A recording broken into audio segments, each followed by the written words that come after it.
Hello, and welcome to my 5-minute Hikari Restless Gambler deck breakdown. This card is a proxy alt-art version of Shiko, Paragon of the Way, that I made using Card Conjurer. For folks that haven't watched the anime Jujutsu Kaisen, this is Hakari. Hakari is a delinquent Jujutsu sorcerer who runs the Gajinko Fight Club, an underground arena where contestants can put their bodies on the line for money. Normally in this section I talk about the unique curse techniques and abilities the character has, but with Hakari things are a little different. You see, Hakari's entire deal, his whole fighting style, is based around gambling, specifically an old pachinko game called Idle Death Gamble CR Private Pure Love Train version 1-39. Never since King Crimson of JoJo fame has an ability been so hard to explain and understand. But after poring over several Reddit threads, and in the interest of getting to the actual Magic the Gathering portion of the video, here's the easiest explanation that I can hand out. So the gist of the ability relies on Hikari getting a jackpot. 3 of a kind of these 7 character cards. These cards represent characters from this romance manga series. I'm going to use this example of a real pachinko machine on the right to give everyone a visual indicator of what's happening. When Hikari activates his domain expansion, the Idle Death Gamble, it's as if the pachinko machine starts. The balls start rolling around and hitting different shutter doors, which Hikari can actually use as attacks outside the domain, but let's not get sidetracked. When Hikari gets 3 of a kind, a 1 in 239 chance, mind you, his domain hits jackpot, and Hikari gets infinite cursed energy for 4 minutes and 11 seconds, dubbed the unkillable mode. While in this mode, the Private Pure Love Train theme song starts playing, and Hikari's body will automatically heal from any injury. In order to capture the full power of Hikari Kinji, we need cards that gamble with varying payoffs, we need abilities that can sway the odds of probability in our favor, and we need to capture his main ability, Idle Death Gamble, simulating hitting a jackpot, which will make us gain nigh infinite amounts of life and kill our opponents. Shiko is a 5-mana Jeskai Spirit Dragon, which allows me to exile and play a non-land card with mana value 3 or less from my graveyard without paying its mana cost. You might be thinking,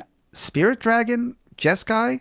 How is this Hikari Kinji Restless Gambler? Well, the card doesn't matter, only the colors and the effect. The reason being, our commander is the least important part of this deck. The way I'm going to represent Hikari in Magic the Gathering is through a combo. Mana Clash is a 1-mana red sorcery that reads, you and a target opponent each flip a coin. Mana Clash deals 1 damage to each player whose coin comes up tails. Repeat this process until both players' coins comes up heads on the same flip. This is a card that has the potential to kill both players. Since the effect does not check for state-based conditions until after the jackpot 2 heads is reached. You could each technically ping each other to death. Well, we don't want to die. How about we gain life off this ability instead? Introducing cards that give sorceries and instants lifelink. Heartflame Duelist, Radiant Scroll Wielder, Soulfire Grandmaster. These cards all have the ability to make it so Mana Clash is guaranteed to result in you winning and your opponent losing, possibly with an insane amount of life to boot. This 2-card combo is basically the jackpot unkillable mode of Hikari's domain expansion, Idle Death Gamble. There's an incredibly high chance that casting this combo is going to result in nothing. There is a 99.95% chance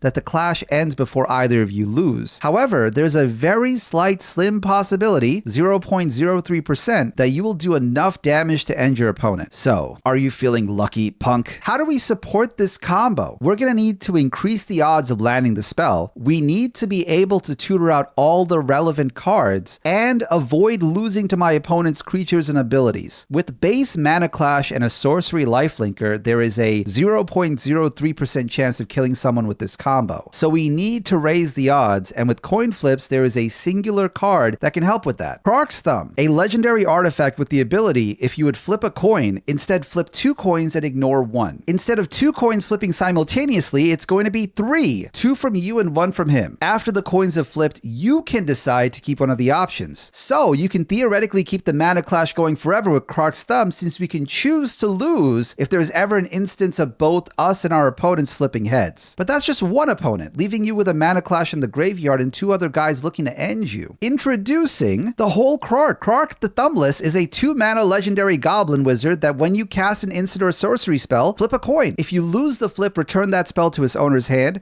If you win the flip, copy that spell and you can choose new targets for the copy. Clark synergizes with his own thumb to guarantee that we'll be able to get mana clash happening with multiple opponents. If we were to, I don't know, copy Clark with these here clones and a handy legendary rule disabler, we could theoretically have a state where, when casting Mana Clash, return that spell to my hand and copy it multiple times for each single opponent. Mana Clash is just one card though. If you ever lose it, you can play these other fun games with your opponents. Game of Chaos is Mana Clash Pepsi Edition. Unfortunately, we can't get Lifelink, but it has Lifelink built in for the winner. Fiery Gambit is a 3-mana sorcery that needs a valid opposing creature to activate, the weakest of the 3 jackpot spells. If you manage to get 3 consecutive wins, we can deal 3 damage to the aforementioned target creature, deal 6 damage to all of our opponents, and draw 9 cards and untap all of our lands. Combine thoroughly with your cloned Council of Clarks to potentially either deck yourself or end the game. We need a lot of tutors in order to make this combo work consistently. Our commander Hikari is a tutor in a sense. He can play Mana Clash from my graveyard if it ever gets milled or discarded, or if I fail to hit the jackpot and kill an opponent with it. However, he exiles the spell, so let's avoid that option unless we really need it. To bring out the titular Mana Clash, cards like Solve the Equation, Personal Tutor, and Micromancer can get this out from your deck no problem. Fabricate, Repurposing Bay, Kuldotha, and Oswald Fiddlebender can potentially search out Clark's thumb. They can also search for the Sirima, a legendary spacecraft that lets us search our library for any legendary creature, which could be Clark himself, Mirrorbrox in human form Kodrick, or Edgar, King of Figaro, a 6-mana draw for each artifact and guarantees the first coin you flip, you win. We still need to be able to search out the Changeling cards to copy Clark with, and the monks that can imbue our Mana Clash with Lifelink. Recruiter of the Guard does just that, a 3-mana human soldier that can search my library for any creature with toughness 2 or lower, which conveniently the monks and the changelings are. To recur our Tutor effects, these flicker cards let us use Recruiter and Micromancer over and over again, while also sometimes being able to avoid targeted removal from my opponents. If you ever played Marvel vs. Capcom 3, this deck feels a lot like the character Phoenix Wright in the game. You gather evidence throughout the match, and if you manage to gather all 3 killer items, you can activate Judgment Mode, suing your opponent and winning the game. Just like Phoenix and Marvel, we need to have ways to protect our face while we're setting up pieces of our domain expansion. The perfect defense in the show and now in Magic the Gathering, Karara Hoshi Starseer is an alt-art Pramikon Sky Rampart. Karara is a 1/5 wall with the unique effect. Choose left or right. Each player may attack only the nearest opponent in the chosen direction, and planeswalkers controlled by that opponent. You can search out Karara easy with Sarima, and she can allow you to avoid having your face caved in by that pesky Krenko mob boss red player. Also, if you use your Mirror Box and Changeling to copy Karara, as long as there is more than one opponent, this will stop all opponents from attacking in this game, period, due to them only being able to attack a player on the left and right side simultaneously. So, do you think this deck captured the essence of Hakari, Restless Gambler? Are there any cards you think could be better suited to make this deck work more effectively? Let me know. Also, thank you for watching this video. I have one more JJK character coming up after this one, after which we'll put out another poll over on YouTube. More videos coming soon.